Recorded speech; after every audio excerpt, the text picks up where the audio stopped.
Hello, and welcome back to Sex, Love, and the Self. So, I've told you guys before about a gentleman that I met a while ago, and he'd come over a couple of times, like we'd hung out, and he's the nicest guy, and he does this thing I love where he asks permission to touch me. He just has this whole energy of respect and appreciation, and I'm so grateful for it. I actually find it like kind of a turn on.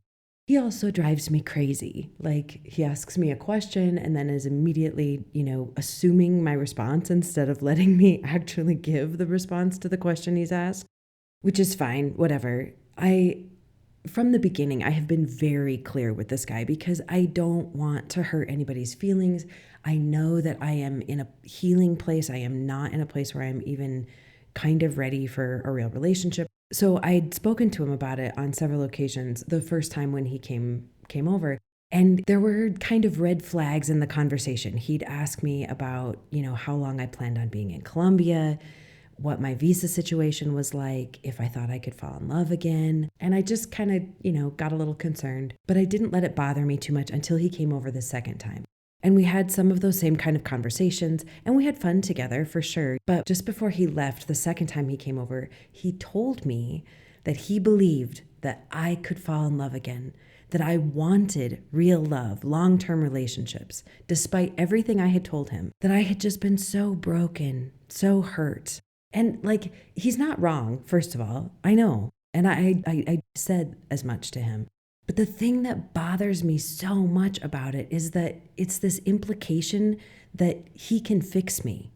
Or even if he's not implying that he can fix me, he's implying that he knows enough about me after twice hanging out that he knows how to help me heal, that his love could help me heal. Or perhaps more offensively, that I don't know how to do it for myself, that I don't know what I want or need, that the things I'm telling him about what I want or need in this point in my life are wrong. And it just grates on me so much. I appreciate the intention because I really genuinely think that he comes from a place of care and affection, but it rubbed me the wrong way. So I told him, don't let me hurt you, as I sent him out the door. And I thought about it later and was talking to a friend of mine about it. And he's not the only guy to do this. In fact, the wild man did it too. Immediately after I ended the relationship, just this, I'm growing and I'm changing and I'm going to make myself the kind of person that you're going to say, wow, I want to be with that guy. And again, I know it comes from a place of care, but he has this I hurt you so badly and I am going to become a better man and I'm going to be the kind of man that you want to be with.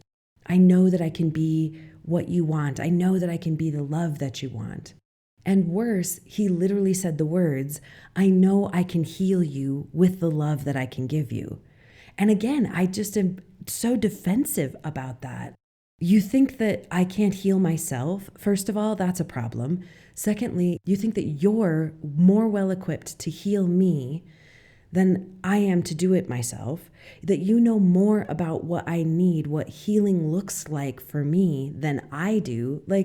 It just goes on and on and on.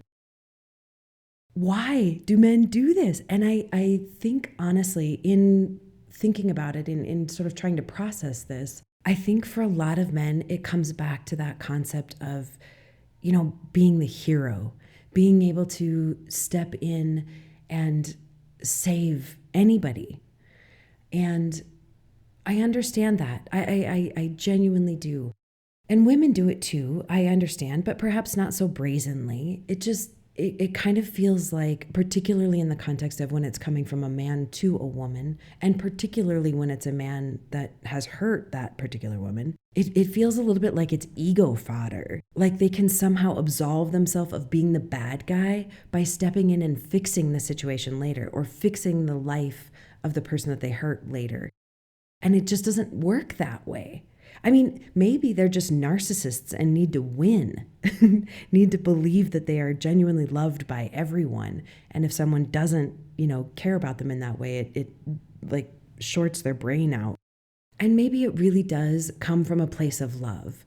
I can absolutely see that. I can absolutely understand that perspective because it's human nature to want to fix. It's human nature to want not even to fix, but just to help when someone is hurting or struggling or going through health issues or whatever. Like, of course, the thing we want to do is ease that pain somehow or even actually try to heal that person.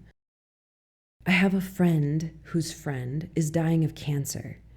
And of course, it's just devastatingly sad for everyone involved.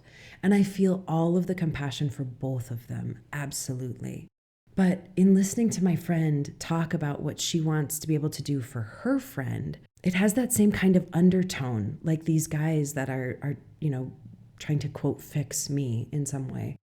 My friend really believes that if she can get her friend to take certain herbs and eat a different way or have certain medications introduced into her diet, into her routine, that they'll heal the cancer and that her friend will be okay. And of course, the sad truth is that it probably won't. And I shouldn't even say probably. I don't know. I'm not a medical professional. The medical professionals are saying that it probably won't be okay. This is serious, like has spread far through her body kind of cancer. And she's an older woman, in her 80s. So she has lived a genuinely beautiful life. And the thing that I would never say to my friend, but that I will sort of postulate here just to help us all kind of understand this, is that I don't know that it's all that useful for her friend, the friend who's dying, to hear this information about how if she just did things differently, she could survive the cancer. And I'm not suggesting that we shouldn't, try to offer solutions, especially to our friends. There's something sacred in that friendship bond that, depending on the friendship, implies that we want this other person's perspective. We want their ideas. We want them to brainstorm solutions with us when we're in trouble, when things aren't working. And that absolutely has value. But I think in some contexts, it can come off a little bit almost condescending. Like I was mentioning before about the gentleman that have been in my life and want to help. I think sometimes it's almost more difficult for us to conceptualize or assimilate the reality that real love isn't about fixing another person. It's actually just about walking along beside them while they go through their hard shit. It's about just being there. One of my favorite authors, Anne Lamott, has this great quote, and I'm not going to say it accurately, but the suggestion is, the basic element of it is that help is just the pretty side of control. And of course, when we feel this need to fix, when we have this desire to step in and change a few things to make our friends' lives better or each other's lives better or whatever, of course that's not coming from a desire for control.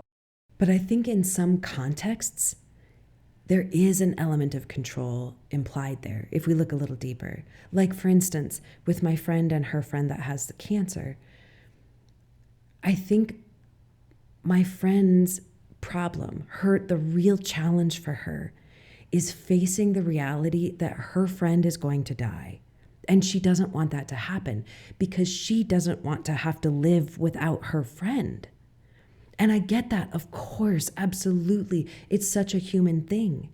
But I think that there is some value in taking a minute to understand that. I think if my friend could process her emotions and let that go, she could be a better friend to her friend. Just enjoy her friend.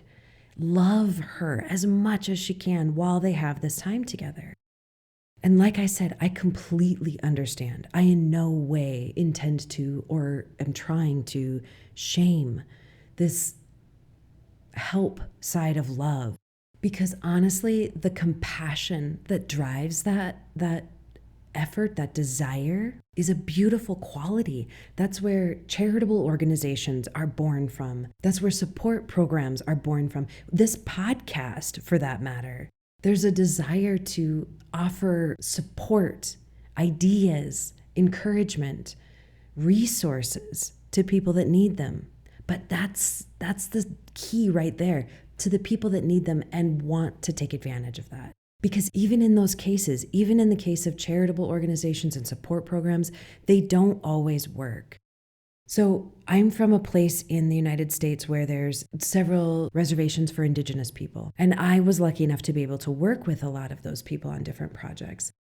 And it was interesting to me the way that they narrated, almost with like a comic element, that churches often, every summer, several churches put a whole bunch of people on a bus, gather a whole bunch of money, drive out to the reservation, and they build houses or gardens or whatever. And then they're frustrated when 6 months or a year later, they find out that those homes have actually been raided for the copper piping or wiring, anything that's valuable in the house. People aren't actually living there. They're robbing whatever resources they can from the house. But they aren't robbing, first of all. The house was given to them. The homes were given to them. But listening to the Indigenous people talk about the experience, their perspective is, we don't want your life. We don't want your houses.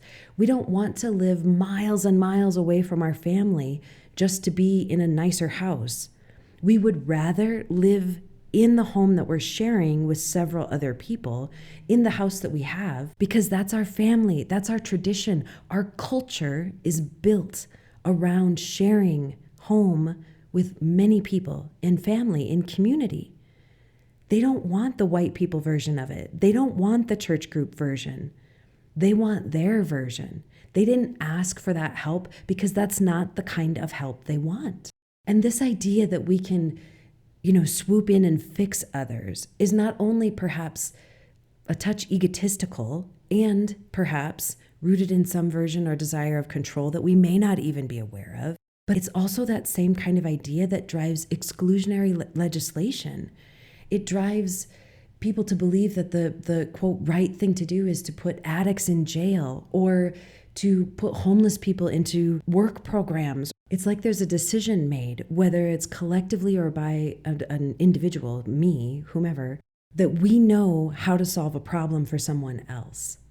And we literally don't. Our brains can only process our realities. They can only ever view the world outside. Other people, experiences, even empathy always comes from whatever we can understand in our own lives, in our own brains, in our own realities. So the only thing that we can do that does actually work is listen to what other people need.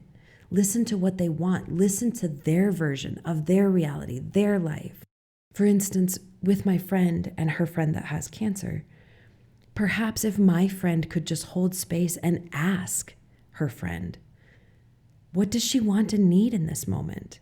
Does she want to fight this battle, or does she just want to live the last of her years as joyfully as possible? Does she want my friend to swoop in with alternative medicine opportunities, or does she want my friend to come in and take her to lunch? Because there are programs that work. There are ideas that work. There are collaborations between friends, support that does really work. That's a wonderful gift that we can give each other that genuinely comes from a place of love. But people have to actually want it. And we have to be open enough to hear whether or not they actually want it. Because of course, for some people, the key is just that they have made an acceptance of the situation that they're in. They're genuinely okay with the place that they're in, realizing that at some point they may want to heal or grow. They may change their mind. They may want to fight the battle, whatever the battle may be. But there are others that genuinely don't want to heal. The thing is, sometimes for some of us, when we get sick as children, sometimes that's when we get the most attention, the most affection, the most care. And it happens in our adult lives too. When we suffer a loss of some kind or going through a hard part of our lives or whatever, of course, people swoop in. Our friends who love us come in and they bring food, or they share their time with us, or they just give space for us to talk. But that isn't sustainable. That's something that happens in the short term. And the same thing when we're sick as children. That affection and attention and all of that happens in the short term until we're better. But I think that for some of us, it's so scary and hard to face what's really wrong. And we are so afraid to take on the responsibility of owning the situation and doing the work ourselves to heal, that we get ourselves stuck in this perpetual cycle of being sick. And often we can delude ourselves into believing that we do want to get better, that we're trying to get better. But when it comes down to making the actual effort, we don't want to. We either put it off for another day, or some part of us is expecting someone else to come in and fix it, or we're waiting for a circumstance to change that will just sort of naturally fix it. Suddenly there's not a problem. And those realities don't work in the long term either. Because after weeks or months or years of the trauma, the sickness, the brokenness, our friends, the people that love us, have their own lives. They can't keep bringing dinner, metaphorically or otherwise. They can't keep showing up in this constant state of care for us because it's not actually helping. How frustrating for them. And if it's not actually helping, what are we really doing? Are we actually facing the problem? Are we actually dealing with the situation? Because ultimately, no matter what, in every context of our lives, when there is healing to be done, when we want things to change, when we want to be different, when we want our lives to be different, we have to do the work. It has to come from within.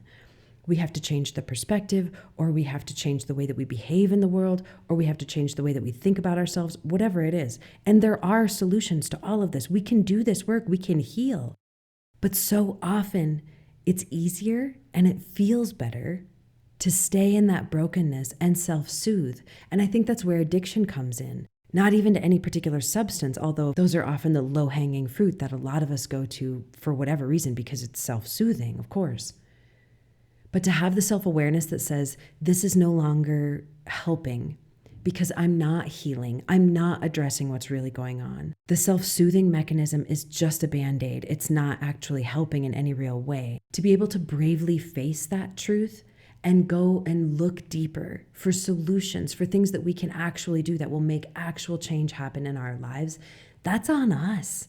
It's always on us. So I think then the thing that we can do as friends for each other is empower each other to know that you can work on yourself, you can heal, you can come out of this, you can survive this, you can get through it, but not if they're not ready to.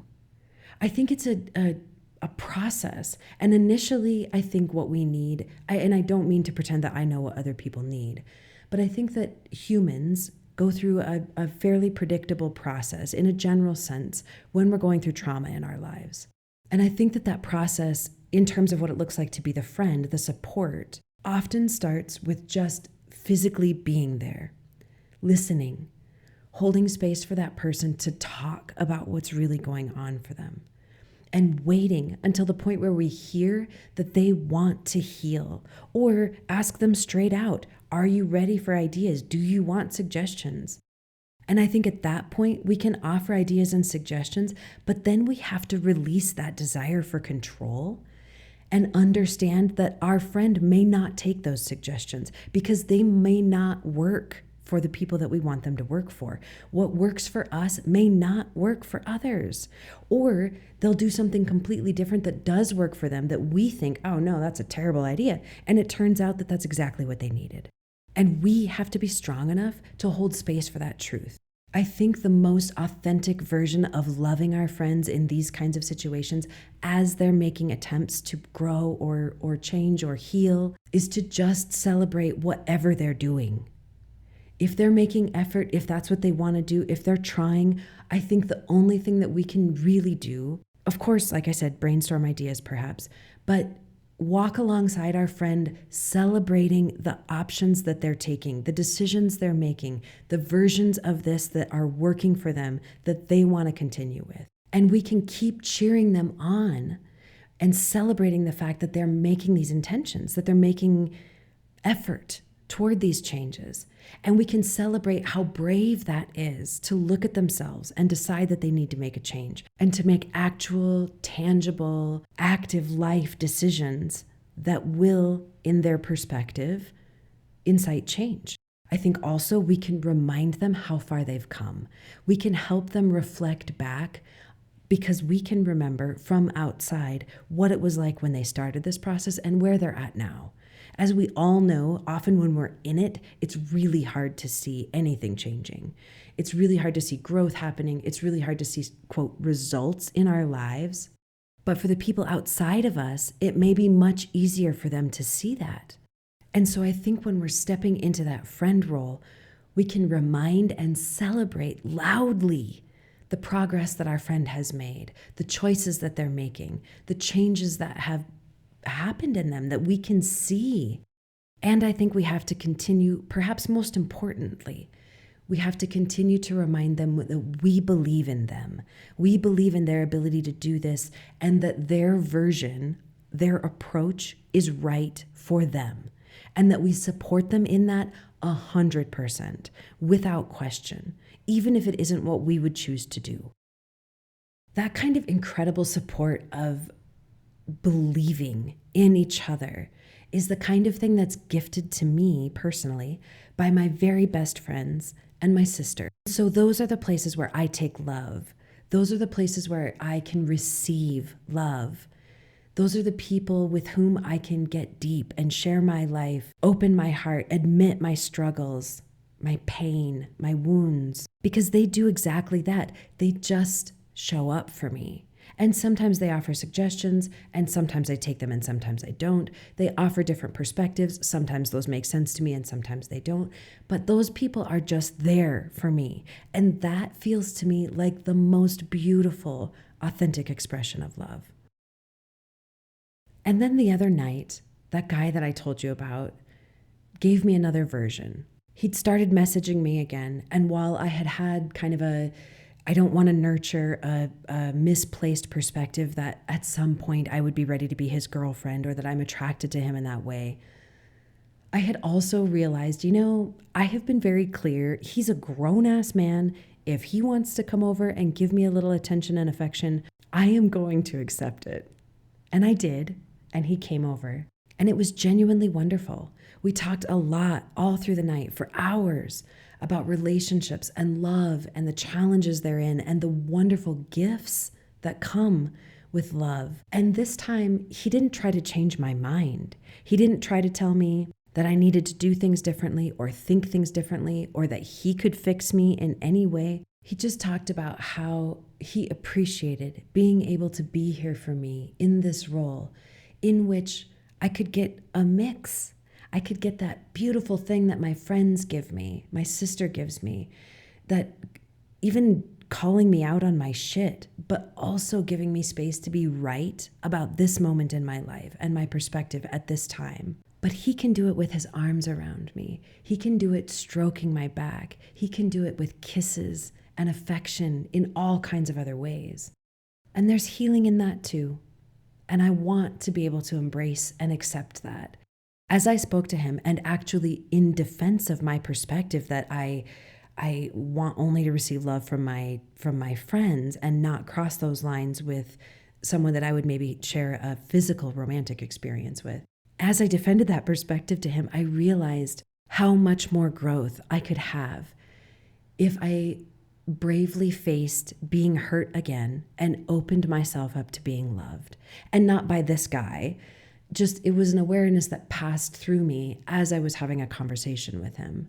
His ability to give me space and the ability that my friends and my sister gave me before that to approach these interactions with men in my life in this way brought me to a new level of healing in myself, in my own perspective, in bringing to the front of my mind the awareness, the consciousness of the next step that I need to take to get my healing done. And that is the bigger point, that we have to take on the healing ourselves, that we can appreciate and receive the support from others, but the work is ours. And that's something I explore over on Patreon. So if you'd like to check that out, it's patreon.com/Jacqueline Lene.